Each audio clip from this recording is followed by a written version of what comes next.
ഞാൻ കല്യാണം കഴിക്കും ഇന്ന സമയത്ത് എന്നും പറയുന്നില്ല, കല്യാണം കഴിക്കില്ല എന്നും പറയുന്നില്ല. It will happen. അത് നടക്കേണ്ട സമയത്ത് അത് നടക്കും, അത്രേ ഉള്ളൂ. ഇത് നിലവിലെ സംഭവിക്കട്ടെ, അതിനായിട്ടുള്ള പ്ലാനിങ് പരിപാടികളൊന്നുമില്ല മാത്രമാണ്. ബ്രോ, പ്ലാനിങ് പരിപാടി എന്ന് പറഞ്ഞു കഴിഞ്ഞാൽ ഞാനിപ്പോ ഇന്ന് പറയാണ്, എന്റെ ഈ ദിവസം ഈ മാസം ഞാൻ കല്യാണം കഴിക്കും. അതിന് ചെറുക്കൻ എവിടെ? ചെറുക്കനെ കൊണ്ടുവരൂ, ബാക്കി കാര്യങ്ങൾ റെഡിയാക്കൂ. അങ്ങനെ നമ്മളൊക്കെ എങ്ങനെ പറയാ? അത് ഇറ്റ് വിൽ ഹാപ്പൻ. അതിന്റെ സമയമാകുമ്പോ ഇറ്റ് വിൽ ഹാപ്പൻ. ആരും ഈ സൊസൈറ്റി പ്രഷർ ഇട്ടിട്ടോ വീട്ടുകാർ പ്രഷർ ഇട്ടിട്ടോ ഒന്നും, അതിപ്പോ എന്റെ കാര്യത്തിൽ നിന്ന് മാത്രമല്ല കേട്ടോ, ഞാൻ ഒരുപാട് കാര്യങ്ങള് ആൾക്കാര് അനുഭവിക്കുന്നതൊക്കെ കാണുന്നുണ്ട്. ലൈക്ക് ഇപ്പോഴും അതായത് ഇപ്പോഴും ചില കുട്ടികള് ഈ 21, 22 വയസ്സ് കഴിയുമ്പോ തന്നെ അയ്യോ കല്യാണം കഴിക്കണ്ടേ, അവർക്ക് ഇത്രയും പ്രായമായി. എന്ത് പ്രായമായി? ഇത്രയല്ലേ ചെറിയ കുട്ടികളല്ലേ. ഈ പ്രായം ആണോ ഇതിന് മാനദണ്ഡം, അതോ അതല്ലാതെ? അല്ലല്ലോ, അല്ല. ഒരു ആൾക്ക് എപ്പോ കല്യാണം കഴിക്കണം എന്നുള്ളത് ആ ആളുടെ ഫ്രീഡം ആണ്. ആ വ്യക്തി തീരുമാനിക്കട്ടെ. ആ വ്യക്തി എപ്പോഴാണോ സന്തോഷിക്കേണ്ടത്, എപ്പോഴാണോ സന്തോഷമായിരിക്കേണ്ടത്, എപ്പോഴാണോ അതിന്റെ റൈറ്റ് ടൈം വരുന്നത്, ആ വ്യക്തി അപ്പോൾ അതിന് ഡിസൈഡ് ചെയ്യട്ടെ.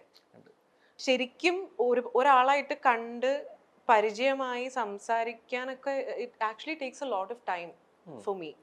അപ്പൊ ഈ പബ്ലിക് പ്ലേസിൽ വന്നു കഴിഞ്ഞാൽ ആളുകൾ തിരിച്ചറിയരുത് എന്നാണ് ആഗ്രഹം. എന്റെ ഉള്ളിന്റെ ഉള്ളിൽ അത് തന്നെയാണ്. അങ്ങനെയാണ്. ഇത്രയും ഒരു സെലിബ്രിറ്റി ട്രാക്കിൽ വന്നു, ഇത്രയധികം വർഷമായിട്ട് ഇൻഡസ്ട്രിയിലുണ്ട്, എന്നിട്ട് പോലും അങ്ങനെയൊക്കെ പറഞ്ഞു കഴിഞ്ഞാല് ഇപ്പൊ പണ്ട് പറഞ്ഞിട്ടുണ്ട്, നെസ്റ്റുമൊക്കെ ലുലുമാളിൽ പോയിട്ടുള്ളത് പറഞ്ഞിട്ടിട്ടുകൊണ്ടാണെന്നുള്ളത്. ഇതേ ചോദ്യം രാജുവിന്റെ അടുത്ത് ഒരിക്കൽ ചോദിച്ചപ്പോ രാജേട്ടൻ പറഞ്ഞു, ഞാൻ ഈ ഹൈറ്റും വെച്ചിട്ട് പറഞ്ഞിട്ട് പോയി കഴിഞ്ഞാൽ ആൾക്കാർ ഓടിയെത്തുന്നു പറഞ്ഞു. അതേപോലെ ഈ അങ്ങനെ എന്തെങ്കിലും കടുങ്കൈ ചെയ്തിട്ടുണ്ടോ? ഇല്ല, ഞാൻ അങ്ങനെയൊന്നും എവിടെയും പോയിട്ടില്ല. പക്ഷെ ആൾക്കാര് തിരിച്ചറിയുമ്പോ in a way I am blessed കേട്ടോ. ഇൻ എ വേ ഞാൻ ആലോചിക്കുമ്പോ എത്രയോ പേര് ആഗ്രഹിക്കുന്ന ഒരു കാര്യമായിരിക്കും.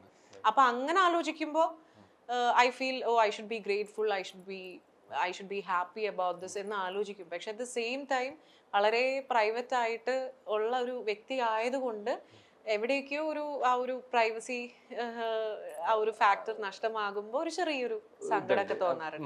മെല്ലെ അതിലോട്ട് പോവും ചെയ്യും അല്ലേ? അതെ അതെ അതെ അതെ. ഇപ്പൊ ഞാൻ അവിടെ ഒറ്റയ്ക്ക് താമസിക്കുന്ന ആളാണ്. അപ്പം when I'm at home, I'm in my own world and nobody will know what I'm up to. മനസ്സിലായോ? ഞാൻ വീട്ടിലെ ജോലി ഫുള്ള് ചെയ്യും, എല്ലാ കാര്യങ്ങളും ഞാൻ തന്നെ ചെയ്യണ്ടേ. പിന്നെ ഓഫ് കോഴ്സ് ഫാമിലി അവിടെ വന്നിട്ടില്ല.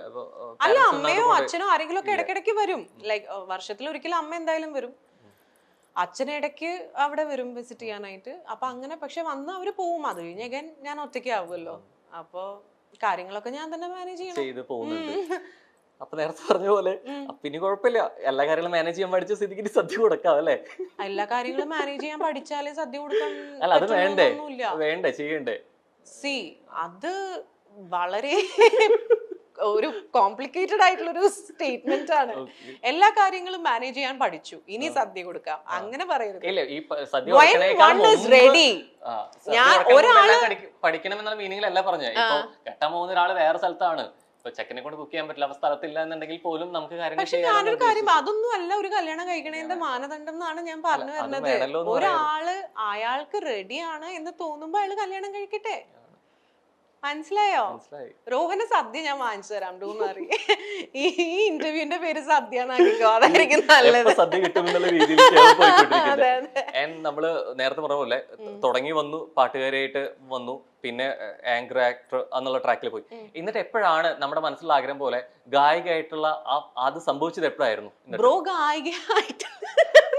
ഒരു പ്ലേ ബാക്ക് ഒരേ ഒരു പാട്ട് ഒരു സിനിമയിൽ പാടിയിട്ടുണ്ട്, അത് മാത്രമാണ് നടന്നിട്ടുള്ളത്. സോ അത് നടക്കുന്നത് വളരെ യാദൃശികമായിട്ടാണ്. ഞാൻ ഒരു ദിവസം ഹൈദരാബാദ് ഷൂട്ടിന് പോകാനായിട്ട് ഞാനും അമ്മയും എയർപോർട്ടിൽ, ഇത് പണ്ടത്തെ കഥയാണ് കേട്ടോ, ഇവര് ഇനിയിപ്പോ ഞാൻ പറയുന്നില്ല, ഇനിയിപ്പോ കമന്റ്സിന്റെ കാര്യം പറയുന്നില്ല. ഓക്കെ, ഞാൻ പണ്ട് അമ്മേനെ ആയിട്ട് എയർപോർട്ടിൽ ഇരിക്കുമ്പോ VKP കണ്ടു. VKP അപ്പൊ പറഞ്ഞു, എവിടെയായിരുന്നു, ഞാൻ ഇന്നലെ കുറെ രാത്രി വിളിക്കാനായിട്ട് നോക്കി കിട്ടിയില്ല. അപ്പൊ ഞാൻ പറഞ്ഞു, ഞാൻ ഉറങ്ങിയിട്ടുണ്ടായിരുന്നു, ഇന്നിപ്പോ രാവിലെ ഫ്ലൈറ്റിന് പോകണ്ടേ, ഒരു കാര്യം ചെയ്യും, പോണ വഴിക്ക് ചെന്നൈയിലൊന്ന് നിർത്തിയിട്ട് പോകും. അപ്പൊ ഞാൻ വെച്ചു, ചെന്നൈയിൽ എനിക്ക് ഹൈദരാബാദ് അവിടെ പോണം, ഷൂട്ട് ചെയ്തു. ഹൈദരാബാദ് നിന്നും കുറെ ദൂരമുണ്ട് ഷൂട്ട് കിടക്കുന്ന സ്ഥലത്തേക്ക്. അവിടെ പോകണം എന്ന് പറഞ്ഞു. അപ്പൊ എൻ്റെ അടുത്ത് പറഞ്ഞു കുഴപ്പമില്ല, ഒരു പാട്ട് പാടാനാണ്, മറ്റേ രതീഷ് വേഗയുടെ സ്റ്റുഡിയോയിലേക്ക് പോകണം, റെക്കോർഡിംഗ് ഉണ്ട്, ഒരു പാട്ട് പാടുന്ന ആവശ്യത്തിന്. പക്ഷെ ഞങ്ങളന്ന് തെലുഗു മൂവി ഷൂട്ടിനായിട്ട് ഹൈദരാബാദ് പോകുന്ന സമയമായിരുന്നു. അപ്പോൾ അതുകൊണ്ട് പോവാൻ പറ്റുമോ ഇല്ലയോ എന്നൊക്കെയുള്ള കൺഫ്യൂഷൻ. അപ്പോൾ അമ്മ പറഞ്ഞു അത് പാടാൻ കിട്ടുന്ന അവസരമാണ്, പ്ലീസ് ഡോണ്ട്, നമുക്കത് എപ്പോഴും കിട്ടില്ല, പിന്നെ കിട്ടിയിട്ടുമില്ല. അപ്പോൾ അവിടെ ചെന്നൈയിൽ പോയി, ഓൺ ദ വേ ചെന്നൈയിൽ പോയി നമ്മൾ പാടി. അന്ന് അദ്ദേഹത്തിന്റെ സ്റ്റുഡിയോയിലായിരുന്നില്ല, അദ്ദേഹം എവിടെ പറഞ്ഞു വെച്ചിട്ടുണ്ടായിരുന്നു. അപ്പം നമ്മൾ അവിടെ പോയി റെക്കോർഡ് ചെയ്ത് അവിടെ നിന്ന് പിന്നെ ഷൂട്ടിന്റെ അവിടെ പോയി വലിയ പ്രശ്നമൊക്കെ ആയിരുന്നു. മലയാളികൾക്ക് ഏറെ പ്രിയപ്പെട്ട നായികയാണ് മീര നന്ദൻ. ദിലീപിന്റെ നായികയായി മുല്ല എന്ന സിനിമയിലൂടെ വെള്ളിത്തിരയിലേക്ക് എത്തിയ നടിയാണ് മീര. ആദ്യ സിനിമയിലെ നായിക വേഷത്തിലൂടെ തന്നെ ശ്രദ്ധിക്കപ്പെടാൻ മീരയ്ക്ക് സാധിച്ചു എന്നതാണ് ഏറ്റവും വലിയ കാര്യം. പിന്നീട് മലയാളത്തിന് പുറമെ നിരവധി ഭാഷകളിലും താരം നായികയായി എത്തിയിട്ടുണ്ട്. എന്നാൽ ഇപ്പോൾ ദുബായിൽ RJ ആയിരിക്കുകയാണ് മീര. നല്ല അവസരങ്ങൾ വന്നാൽ അഭിനയത്തിലേക്ക് മടങ്ങി വരാൻ താരം ഒരുക്കവുമാണ്. കഴിഞ്ഞ കുറച്ച് വർഷങ്ങളായി ഗ്ലാമർ ലോകത്ത് നിന്ന് മാറിയ നടി ദുബായിലെ ഒരു റേഡിയോയിൽ RJ ആയിട്ട് വർക്ക് ചെയ്യുകയാണ്. മാസങ്ങൾക്ക് മുൻപ് മീര വിവാഹിതയാവുകയും ചെയ്തു. ഇതോടെ മീരയെക്കുറിച്ചുള്ള കൂടുതൽ വിശേഷങ്ങൾ അറിയാൻ കാത്തിരിക്കുകയായിരുന്നു ആരാധകർ. ഇപ്പോൾ ഭർത്താവിനൊപ്പമുള്ള പുതിയ ചിത്രങ്ങൾ നടി ഇടയ്ക്കിടെ പങ്കുവച്ചിട്ടുമുണ്ട്. നടിമാർക്ക് നേരെ സൈബർ ആക്രമണം ഉണ്ടാവുക എന്നത് സാധാരണ കാര്യം തന്നെയാണ്. ഇതിനിടെ മീരയ്ക്ക് പലതവണ വിവാഹത്തിന് മുൻപും ശേഷവും ഒക്കെ സൈബർ ആക്രമണങ്ങൾ ഉണ്ടായിട്ടുണ്ട്. ലണ്ടനിലെ അക്കൗണ്ടന്റ് ആണ് ശ്രീജു. ശ്രീജു ആണ് മീരയുടെ ഭർത്താവ്. ലണ്ടനിൽ അക്കൗണ്ടന്റ് ആണ് ശ്രീജു. വിവാഹ ചടങ്ങിൽ അടുത്ത ബന്ധുക്കൾ മാത്രമാണ് അന്ന് പങ്കെടുത്തിരുന്നത്. ഗുരുവായൂരിൽ വെച്ചായിരുന്നു വിവാഹം നടന്നത്. മാട്രിമോണിയൽ സൈറ്റ് വഴി പരിചയപ്പെട്ടെങ്കിലും പിന്നീട് മീരയെ കാണാൻ ശ്രീജു ലണ്ടനിൽ നിന്ന് ദുബായിലേക്ക് എത്തുകയും ചെയ്തിരുന്നു. അങ്ങനെ ഇരുവരും കണ്ടുമുട്ടിയെന്നും പ്രണയത്തിലും ആകുന്നു. അവരുടെ ജീവിതകാലം മുഴുവൻ ഒരുമിച്ച് ചെലവഴിക്കാൻ തീരുമാനിക്കുന്നു. അങ്ങനെയാണ് നിരവധി പോസ്റ്റുകളിലൂടെയൊക്കെ വന്നത്. കൊച്ചി എളമക്കര സ്വദേശിയാണ് മീര നന്ദൻ. 2008 റിലീസായ മുല്ലയ്ക്ക് പുറമെ തൊട്ടടുത്ത വർഷം വാൽമീകി എന്ന ചിത്രത്തിലൂടെ തമിഴിലും 2011 ജയ് ബോലോ തെലങ്കാന എന്ന ചിത്രത്തിലൂടെ തെലുങ്കിലും 2014 കരോട്ട്പതി എന്ന ചിത്രത്തിലൂടെ കന്നഡയിലും താരം തുടക്കം കുറിച്ചിരുന്നു. ബ്രോ, പ്ലാനിങ് പരിപാടി എന്ന് പറഞ്ഞു കഴിഞ്ഞാൽ ഞാനിപ്പോ ഇന്ന് പറയാണ്, എന്റെ ഈ ദിവസം ഈ മാസം ഞാൻ കല്യാണം കഴിക്കും. അതിന് ചെറുക്കനെ കൊണ്ടുവരൂ, ബാക്കി കാര്യങ്ങൾ റെഡിയാക്കൂ.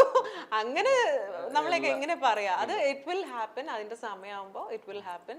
ആരും ഈ സൊസൈറ്റി പ്രഷർ ഇട്ടിട്ടോ വീട്ടുകാർ പ്രഷർ ഇട്ടിട്ടോ ഒന്നും, അതിപ്പോ എന്റെ കാര്യത്തിൽ നിന്ന് മാത്രമല്ല കേട്ടോ, ഞാൻ ഒരുപാട് കാര്യങ്ങൾ ആൾക്കാർ അനുഭവിക്കുന്നതൊക്കെ കാണുന്നുണ്ട്. ലൈക്ക് ഇപ്പോഴും അതായത് ഇപ്പോഴും ചില കുട്ടികള് ഈ 21-22 വയസ്സ് കഴിയുമ്പോ തന്നെ അയ്യോ കല്യാണം കഴിക്കണ്ടേ, അവർക്ക് ഇത്രയും പ്രായമായി. എന്ത് പ്രായമായി, ഇത്രയല്ലേ ചെറിയ കുട്ടികളല്ലേ.